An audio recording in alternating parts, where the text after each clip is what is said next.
just making sure everybody knows about the headphones. Terrific. Okay, thank you everyone for joining us here today. My name is Deanne Cameron. I'm with the Nuclear Energy Agency, which is an international organization. We're a member-driven organization, but our members are national governments. We have 33 member countries that collectively represent about 85% of global installed civil nuclear capacity. So that's nuclear energy for peaceful purposes. The only major countries that are nuclear countries that are not part of our membership are China, Russia's currently suspended, and India. So you can think of us sort of as a Western grouping of fairly like-minded countries with expertise in nuclear power generation. We're going to get started. We have 4 speakers anticipated. Madeline Redford, Peter Lang, both of whom are joining us virtually, and so we'll see them on the screen shortly. And Landon Durrence and Taisia Afayasevya, who are going to be with us in person. I believe Madeline has been delayed online, and so has Brandon. So we're going to get started with the folks we have.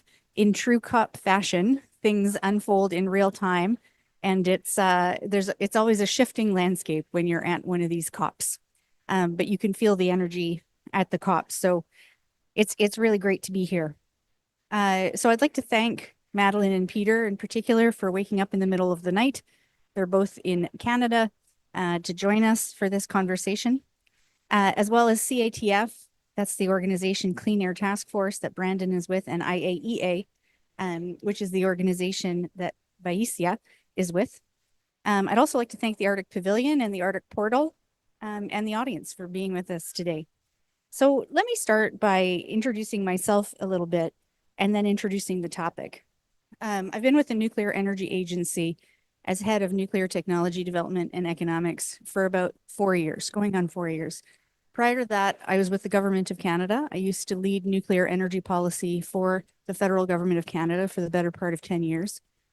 And during that time, I chaired and was the architect of Canada's Small Modular Reactor Roadmap, SMR Roadmap, and SMR Action Plan. Prior to leading nuclear energy policy for Canada, I also served in the Arctic and Circumpolar Division of the Department of Global Affairs and supported the Arctic Council for several years. So, oh, I see Landon coming. So I'm going to switch over to this seat here. You'll still be able to see me. Terrific. Okay. So the topic of nuclear for the North is a topic I think of great interest. But it's a complicated topic, and so I really appreciate the opportunity to have this conversation, and we'll have some audience participation to get different views as well. We're here today to talk about 2 separate but related topics. The first is nuclear energy, or SMRs in particular, small modular reactors, for communities. And the second is the possibility of SMRs for resource extraction or mining in the far north, in the Arctic Circle. In both cases, I would like to take a people-first approach. We need to understand and respect the physical environment and the people who live in it. Let us also be clear. We're here at the conference of the parties to the United Nations Convention on Climate Change. We're here because of climate change. But the people and the environment in the Arctic Circle are disproportionately and negatively affected by climate change, but they are not the cause of climate change.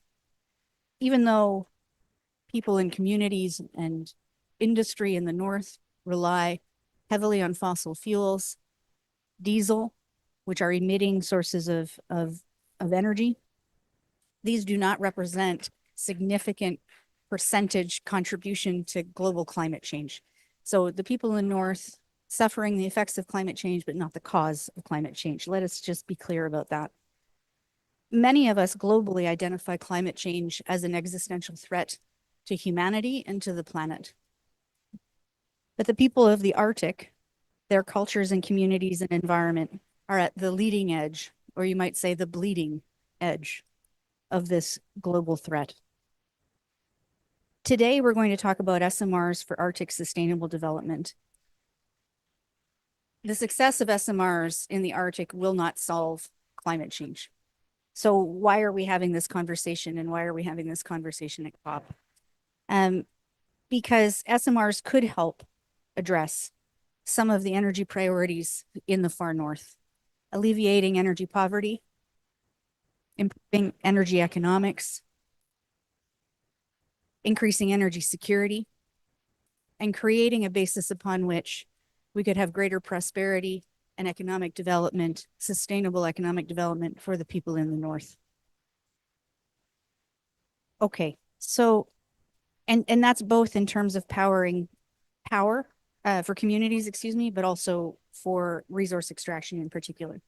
So in the spirit of taking a people first approach, let me first turn to our speakers who are joining us online. Could I ask, is Madeline, are you online with us now? No, we don't have Madeline. Hopefully she'll be able to connect. Madeline is an Inuit politician and business person and the former mayor of Iqaluit in Nunavut, Canada. So she will be a very interesting voice for us if she's able to connect. Hopefully her internet in the far north is working today.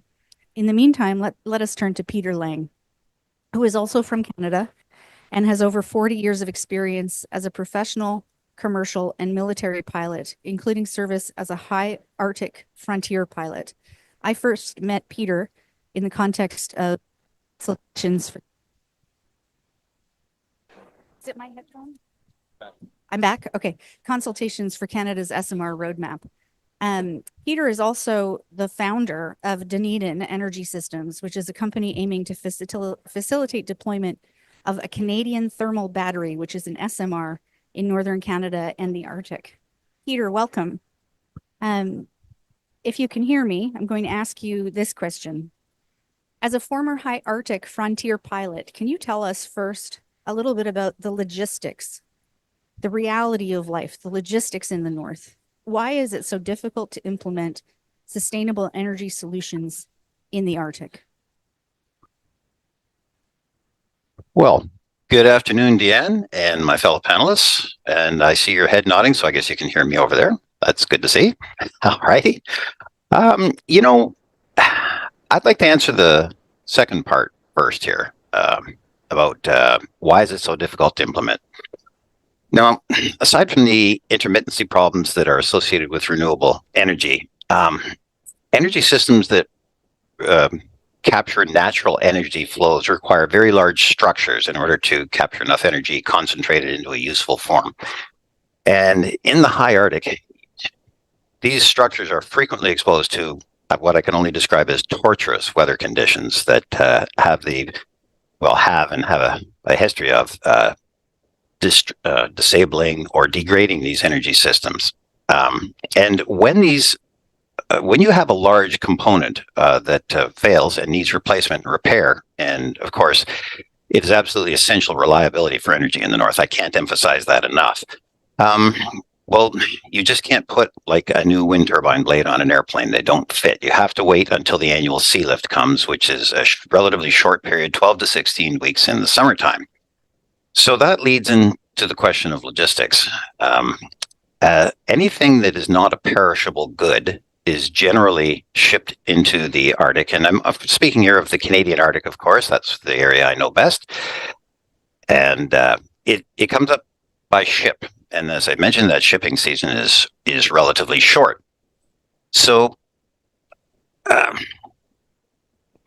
just confront my notes here, but so the reason that it's difficult to implement these renewable energy sources is basically diesel is the only one where you can move in a year's supply of energy and have it in place over a relatively short period. Logistics in the North is very difficult. As I mentioned, in the Eastern Arctic, it's primarily by sea lift. It comes in by ship. There's only one deep water port in the Arctic, in the Canadian Arctic. And otherwise, the ships offload onto barges. Barges come into the shore. A big loader picks it up and brings it in. This is all contingent on sea states being acceptable. When you get over into the Western Arctic, you see more barging going on, barging up the Mackenzie River, and fuel, of course, is the first thing that they put on the barges. The trucks and other material always comes second because fuel is the critical item. Well, water levels have been extremely low recently, particularly on the Mackenzie, to the point where barges, their loads are reduced. And in fact, this year, most barging on the Mackenzie has been canceled. So you end up with situations like Norman Wells, where they have now run short of fuel and they're flying it in, and at horrendous cost, I might add. And then if we go to the final logistic method that is most common in the north is the ice roads. Now, as I'm sure it's been brought up many times, this has been the warmest year on record. Ice roads historically have been getting a shorter and shorter life. I'll give you a few examples. In 2006, I believe it was, the mines in the Northwest Territories failed to get in 36 million liters of diesel fuel because of the very short ice road season they had that year. It had to be flown in 1,600 Hercules flights to get that fuel in. So an enormous airlift. And actually for most, I shouldn't say most, but many communities each year, for a variety of reasons, there's usually some supplemental airlift of fuel that has to go in. I have flown in fuel to many of those communities in my time in the Arctic. So logistics is expensive, it's complex, and it's problematic, and there's the environmental risk too, because once the fuel's there, unfortunately, leaks and spills are not uncommon, and it's very hard to remediate those in the Arctic environment. So as General Omar Bradley said, amateurs talk tactics, professionals talk logistics.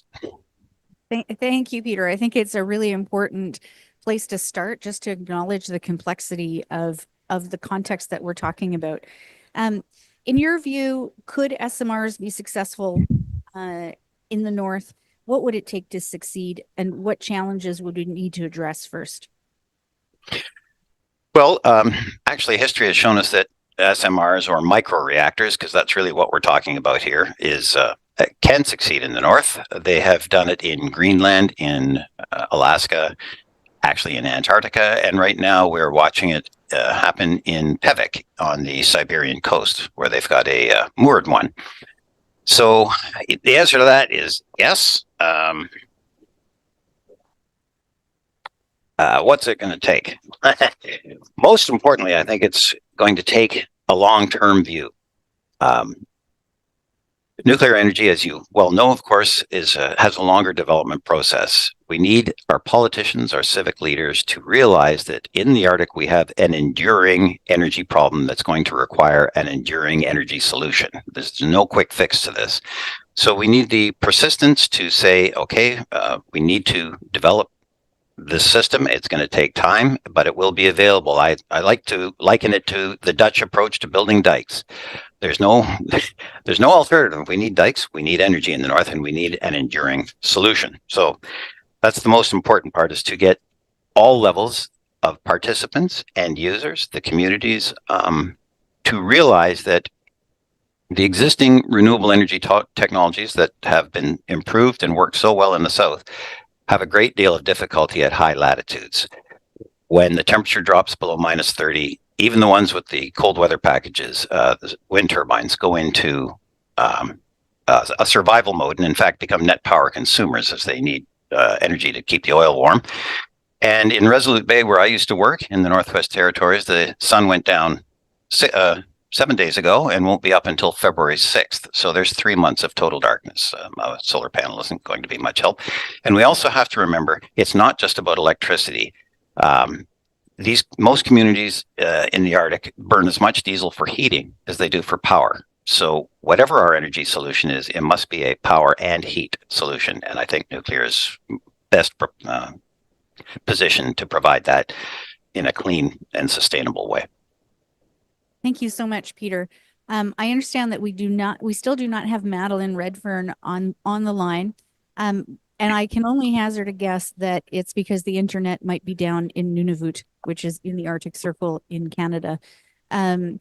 I met Madeline maybe 15 years ago, I think it was. And she was an important voice in the consultations with Northern people and Inuit in Canada when we were developing Canada's SMR roadmap. And I certainly will not pretend to speak for her, but I would like to share with you some of the things that I learned from her um, during those engagements. I had the privilege, the great honor to visit her in Iqaluit in Nunavut, and she gave me a talked about. At that point, the conversation about SMRs was still very new, but we talked about SMRs for Iqaluit. She served as mayor of Iqaluit from 2010 to 2019, and she was a very, I would say, practical person when it came to energy options and energy solutions. The first thing she did when I arrived in Iqaluit is she took me on a tour to give me a sense of the landscape, and I saw a lot of the challenges that Peter described in terms of just a very challenging physical environment and challenging logistics. But then she also took me to the sites, three consecutive sites of failed energy projects, things that had been very well intentioned, but a windmill that had tipped over when the wind speed exceeded its capacities. Solar panels that were, didn't work when they were covered in snow. Now, one might react to that and say, well, those are reasons for technological innovation on wind and solar to make them appropriate for the Arctic, um, which is great. But as Peter mentioned, the wind doesn't always blow, the sun doesn't always shine. We probably can't power all of the communities in the remote north and all of the mine sites. Certainly the mining companies are telling us that's not possible. You might be able to get to 10, 15, if you're lucky, 20% replacement of diesel by renewables. And so it was on that basis that she was interested in small modular reactors. She herself, as an Inuit politician and business person, was very positive about the prospects, but she also acknowledged the very challenging social dimension that the Inuit, at least in Canada, have a complicated history with Southerners, with the federal government for sure, and a complicated history with nuclear. Uranium mining practices in the North decades ago were not done well. And so the need for a conversation with people, to listen to people, the need for meaningful engagement. And engagement is not just pretending that we know the answers as Southerners going up to the North and telling Inuit what they need, but listening to what they say they need and how they would like to implement different energy options. So I learned a lot from Madeline. I'm sorry that she's unable to join us today. Let us now turn then to Landon Durrence, who is Senior Director and Morningstar Chair for Global Energy Security at the Atlantic Council Global Energy Center, which aims to develop policy solutions to advance global energy security, enhance economic opportunity, and accelerate pathways to net zero. Landon, at the Atlantic Council, you recently published an issue brief on alternative security futures in the High North, which considers nuclear energy for the Arctic against a geopolitical backdrop. Can you tell us more? I was gonna say, I think I need a mic for this one. Well, thank you for hosting this. I think it's an interesting conversation. The fact that we're actually publishing about this as well articulates that it's more than just a passion project. This is really about something that matters.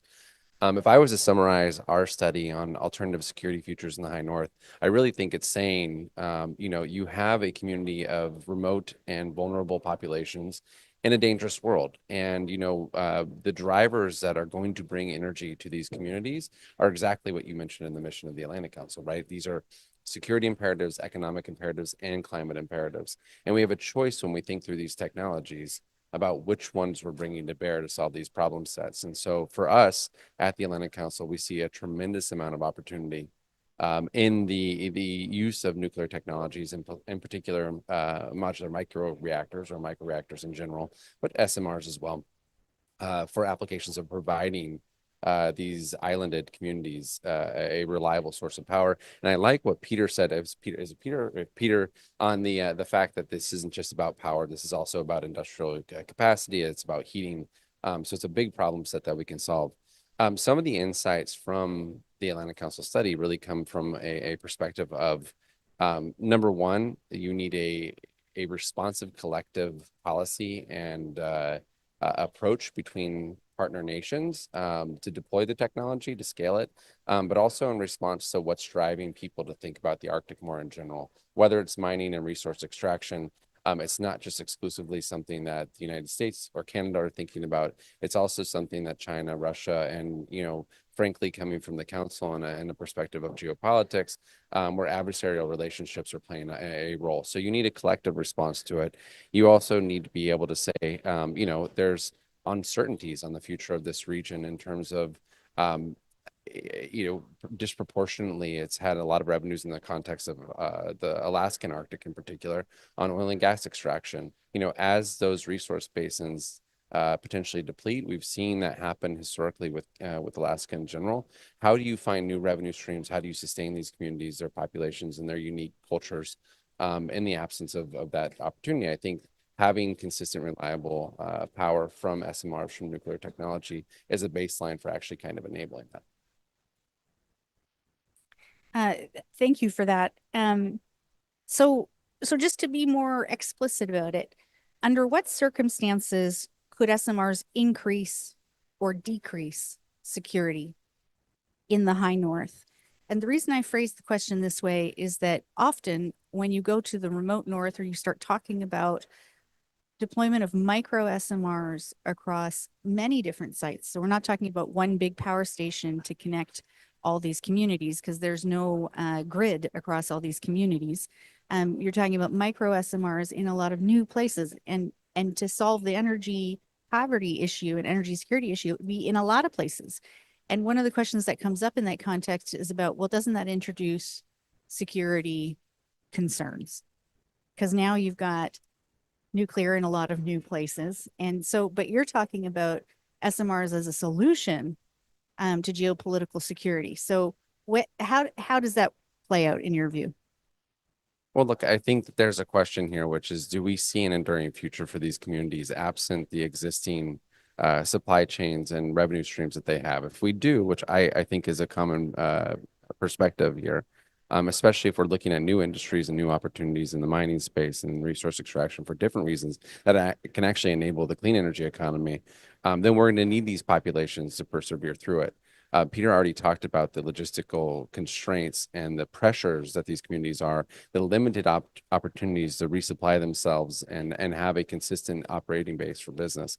I think that what 24-hour firm clean power can provide from SMRs is a whole different way of thinking about the region. Let me I love taking a problem set and turning it into an opportunity. So when you talk about the security challenges and the perspectives of how are you going to bring all of these units to your right into a very broad distribution of space and communities, I think one, you scale incrementally. This isn't something that all of a sudden you're going to have SMRs and microreactors throughout the Arctic. I think two, this actually provides new opportunities for if they're affiliated with new economic resource extraction or other aspects of the economy that are being enabled by this. You're going to have a highly educated population base that needs to actually support those technologies and be forward deployed in these communities as well. You can probably apply that to some level of security establishment as well. But these technologies have a different baseline for non-proliferation risk and security from a operational standpoint as well. So I think this is really about bringing new opportunities to remote communities, giving them a new way of operating with consistency and clean power that we're seeing injected into the system, irrespective of nuclear's the forward deployment, because of expectations for growth in the Arctic as it frankly becomes a more active space for industry. Thank you very much. So actually, let's talk a little bit more about SMRs for mining in the remote north. And actually, this reminds me of one of the important things that I learned from Madeline. and others when I had that opportunity to be in the North and speak with people about their energy needs. The first message that I remember, it was a pretty impactful message, is that energy security, it's actually not the top priority. The top priority is food security. The second priority is housing security. The third priority is energy security. Now, there might be more details and more nuance to that than I've just said. These things are interdependent.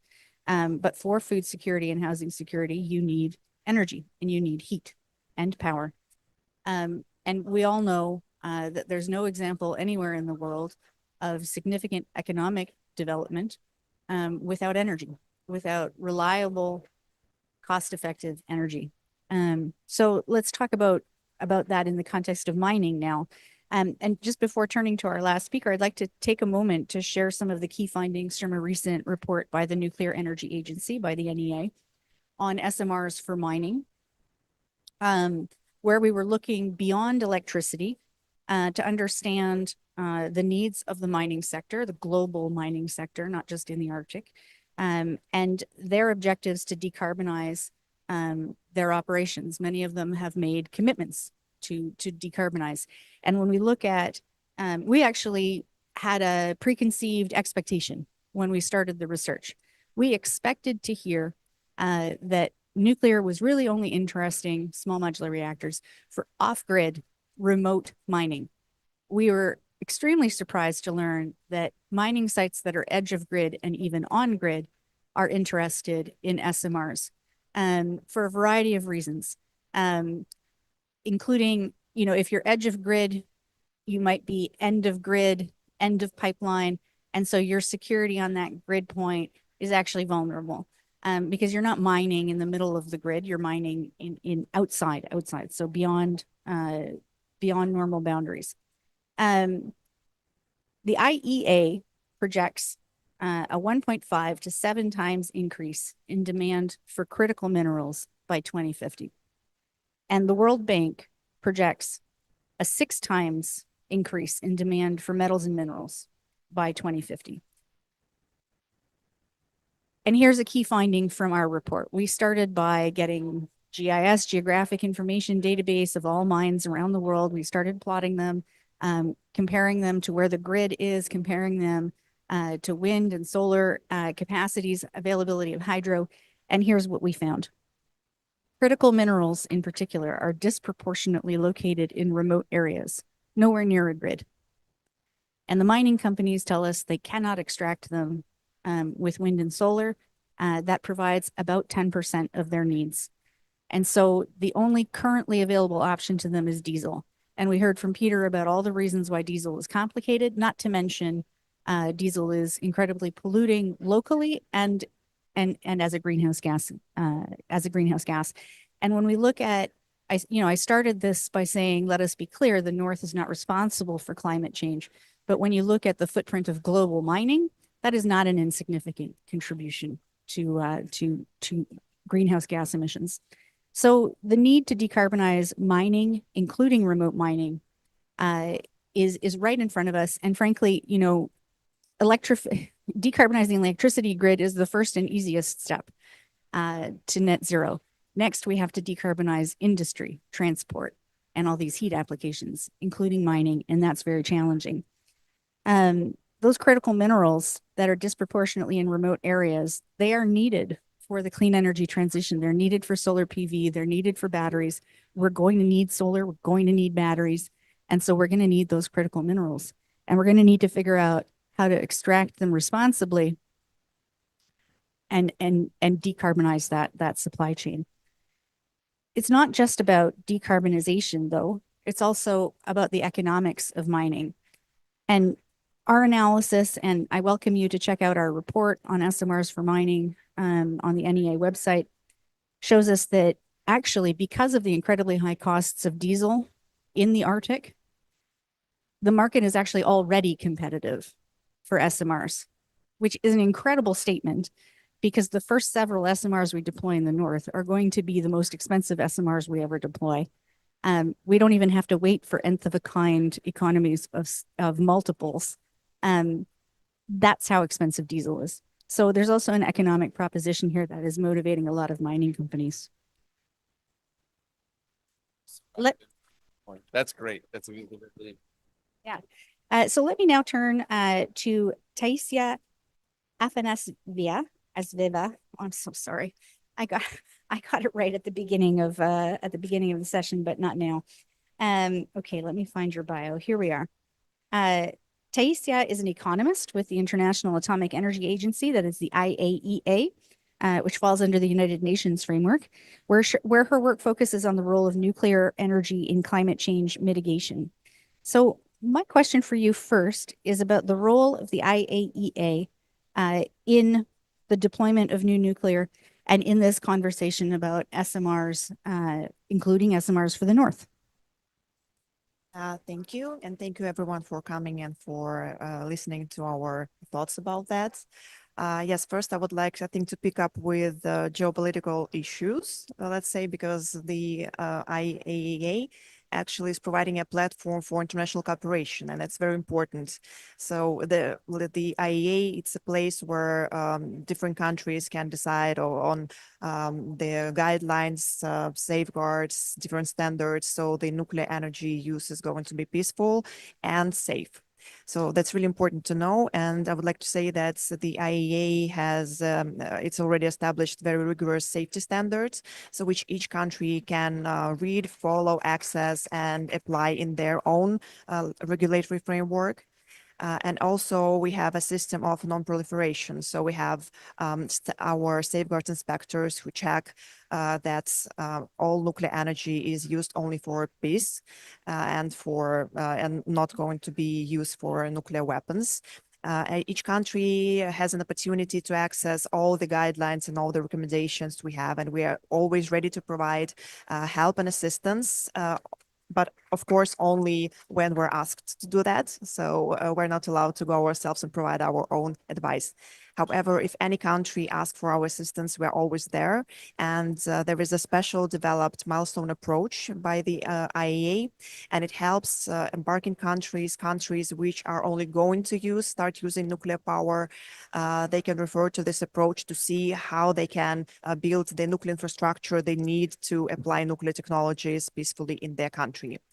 And there are 19 elements for that. And together with the IAEA, country can go through different 3 phases to establish the nuclear power program and implement it successfully.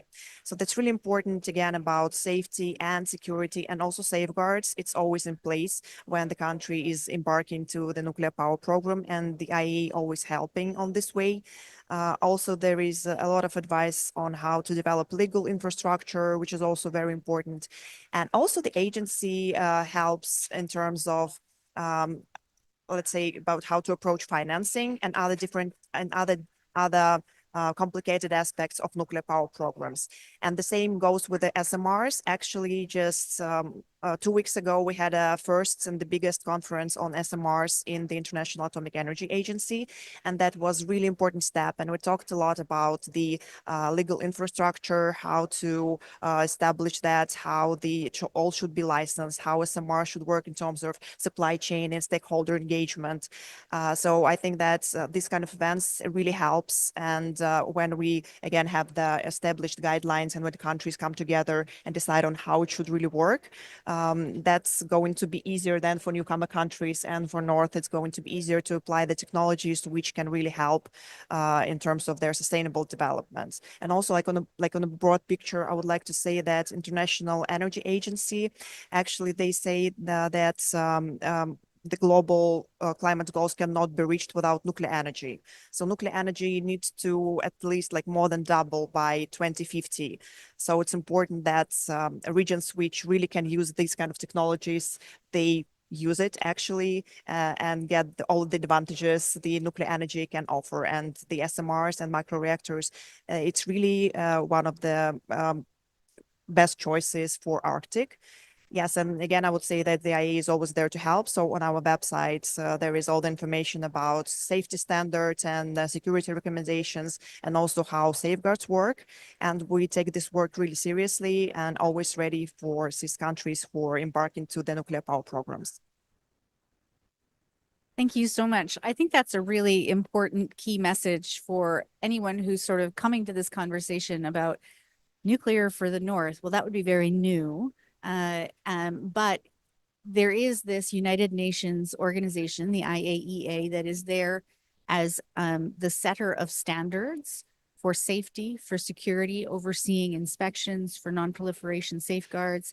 But then also the IAEA and the NEA, the Nuclear Energy Agency, are there to provide advice and guidance and support as requested by our member countries. So that I just wanted to establish that sort of that point. And now let's turn to your actual area of expertise, which is financing instruments. So you have a recent 2024 edition of the Climate Change and Nuclear Power Outlook at the IAEA that delves into the dynamics of financing nuclear projects. Can you tell us more about the economics of SMRs? Sure, thank you. Also, everyone is welcome to go to our website and check the whole CCNP as a short version, like CCNP outlook we have. I would say that we decided it's a biannual publication, but this year we decided to focus on the financing because it's so-called Finance COP.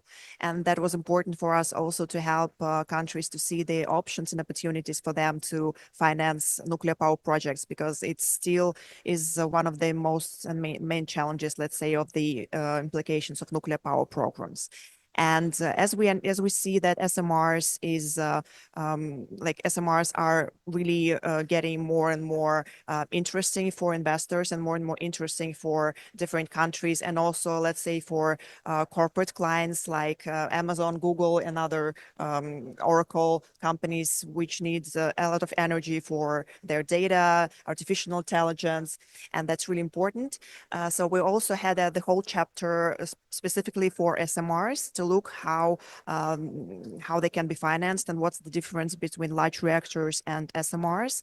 And first, I would like to say that really SMRs and micro reactors, it's important to know that they can serve when large reactors cannot, in remote locations, when they're off-grid locations, and also when such large capacity of energy is not needed.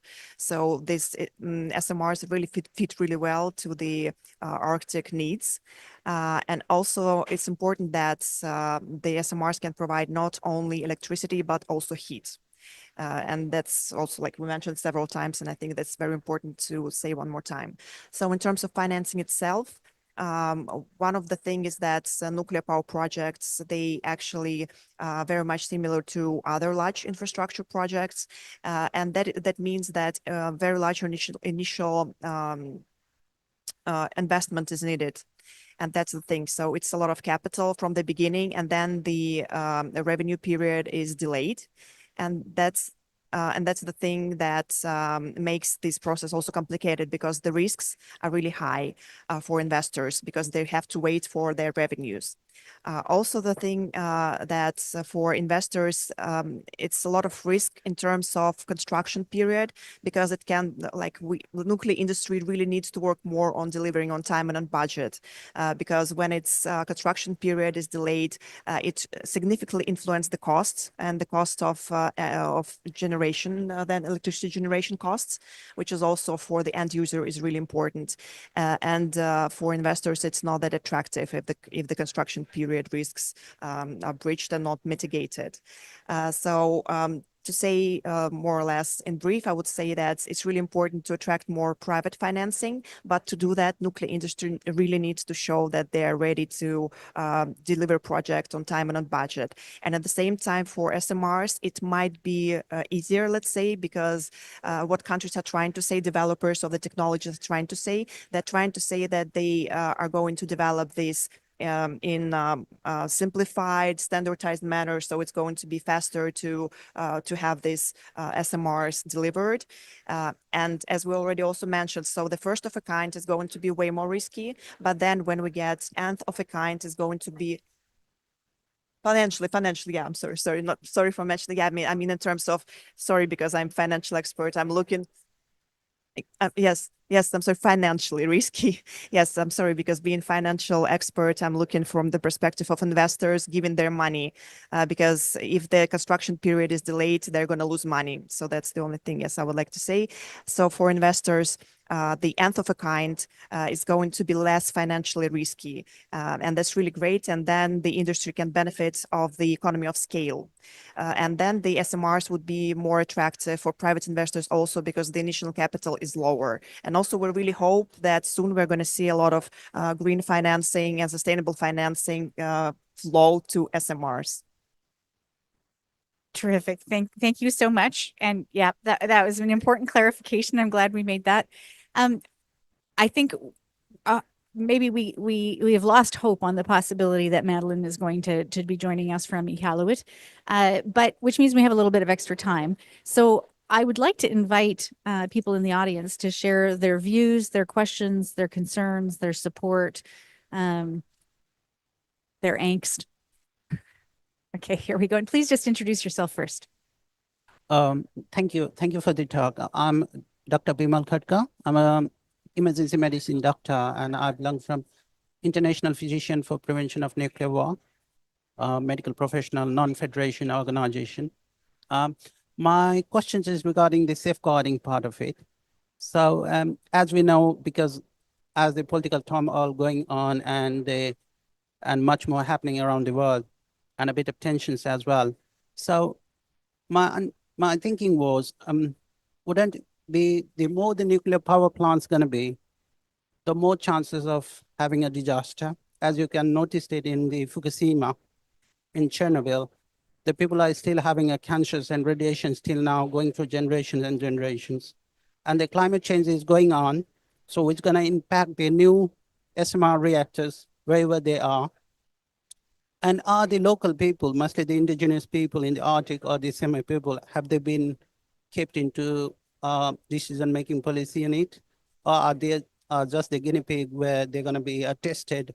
And if disaster happens, just avoid that area and come to the city. So it's much more the medical perspective of it, and much more whether any research has been done on what's going to happen if there is a small disaster, how the people going to be affected, how the climate going to be affected, how the environment going to be affected over there. And has that been taken into consideration during the regulation part of IAEA, or any health body has been involved like a WHO and others? Thank you. Thank you for your question. I think which had multiple parts to it, all of which highlight the complexity of the issue and the concerns that and the questions that people have. I'd like to start, and then I'll invite both Landon and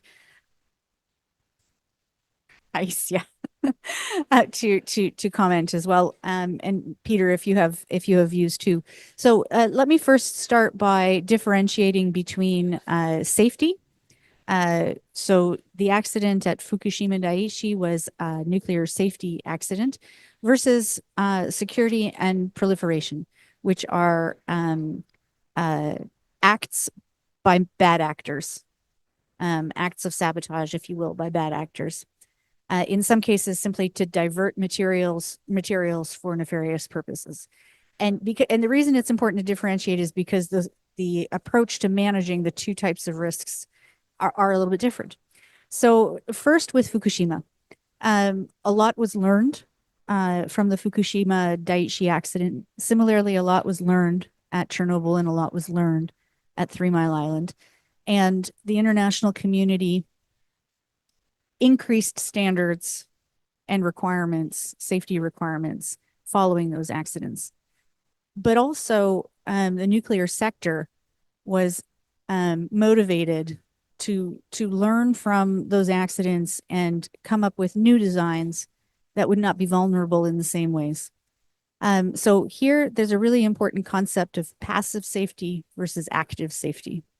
Active safety is what the vast majority of nuclear power plants around the world today apply. Active safety is a series of measures. Some of them are construction measures like thick concrete walls.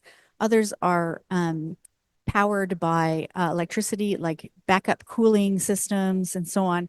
And others are human interventions, actions that humans would have to take. So you have these multiple layers of safety. And what we learned at Fukushima, one of the lessons we learned is that in the most extreme circumstances, even if you have intentionally built these redundant safety systems, any one of which should have prevented the accident, because they're active systems, they require intervention, they require power or people to do something. And under extreme circumstances, that power and those people might not be there to do it. So there's this concept of passive safety, which seeks to take the design of nuclear power plants and kind of turn them on their heads and use the laws of physics so that, I'm going to grossly simplify here, but the idea is instead of having to do nothing to keep it going and then do something to shut it down, the opposite. You have to do something to keep it going. And in the event of a natural disaster, it's sort of hands off and the laws of physics drive it to zero.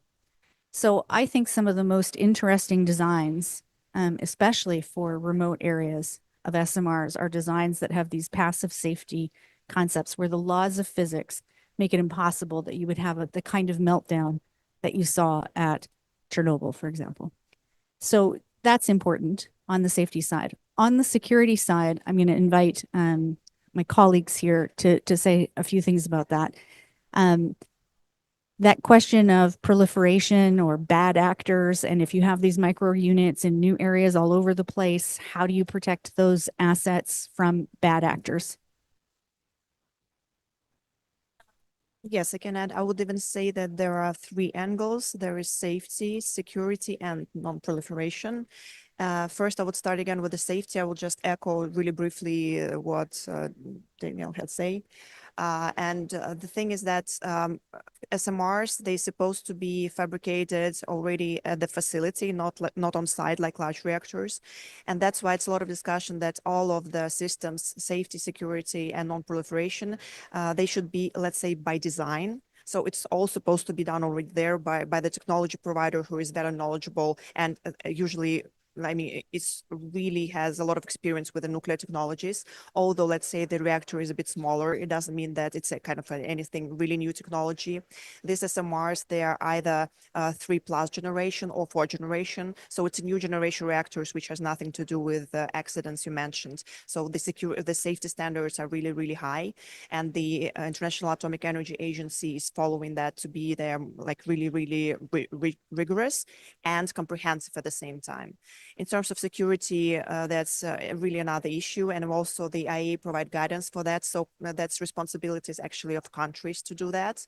But there is, again, all the help is there and all the principles supposed to be done. And that's if the countries just follow that and each country actually deciding to make, to embark the nuclear power program, it must follow these guidelines.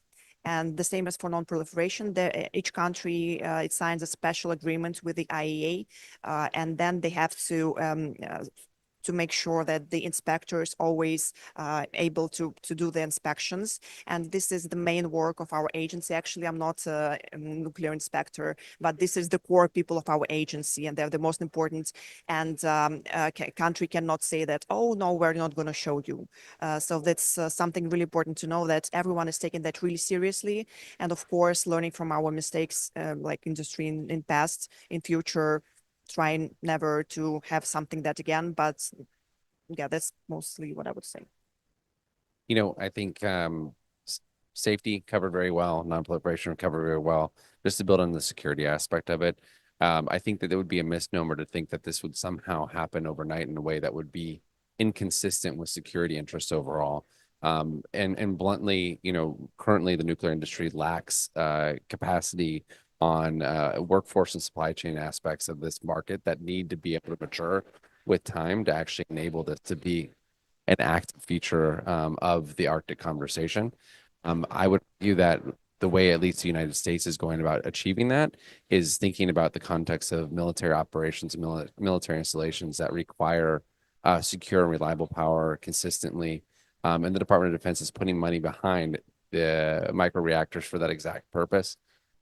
They broke ground in Idaho National Labs on Project Pele, which is a small small micro reactor that is going to be deployed potentially in places like Eielson Air Force Base in Alaska. And so, you know, the safety features, I think, are going to have time to build an arc as we actually deploy these resources in forward deployed locations, but in a way that's already going to be secure. Sure. Is there anything you'd like to add? You're on mute, I believe. We can't hear Peter. Okay, our audio technician is working on it.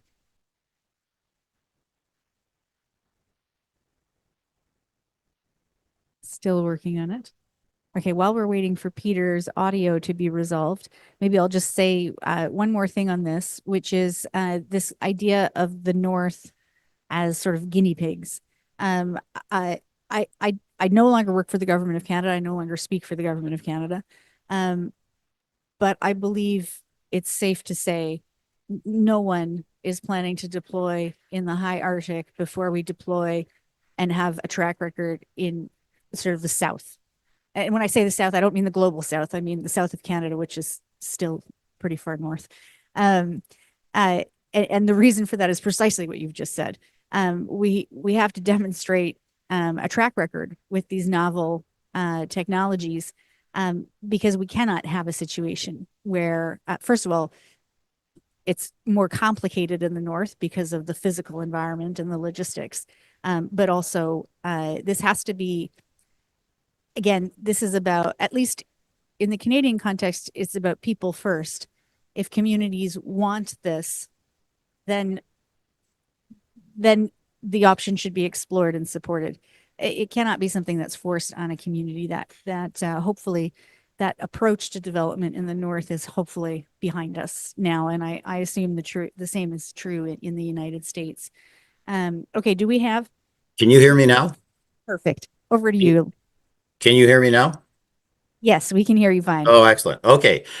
So with regards to how do the communities feel and are they guinea pigs? No, absolutely not. The saying in the North is nothing about us without us.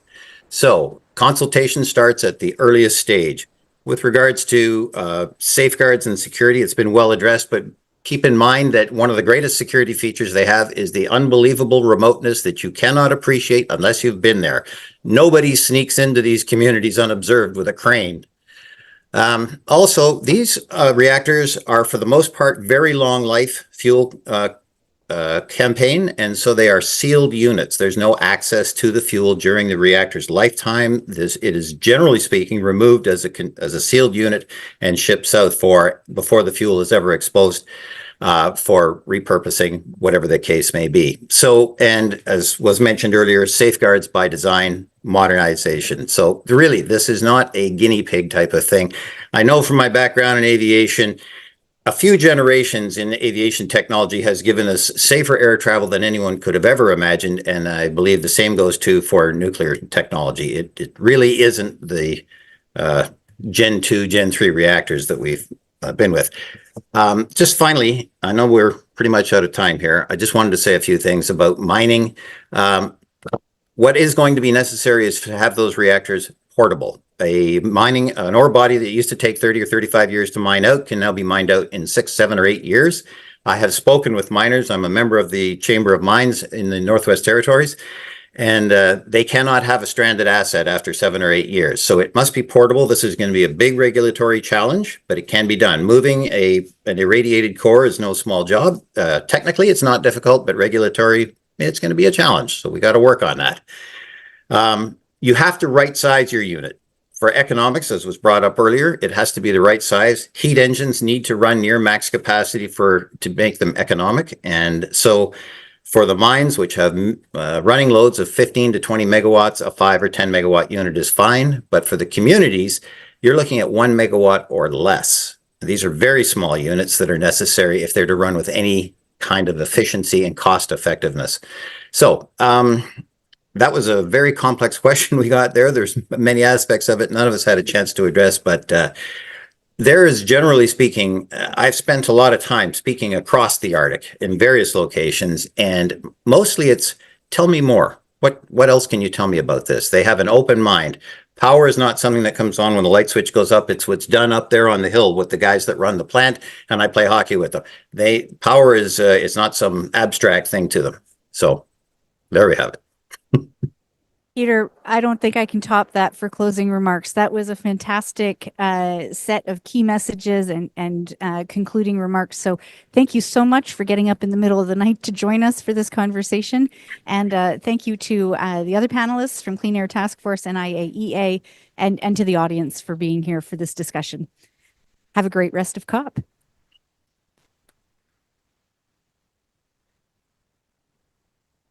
It makes me focus.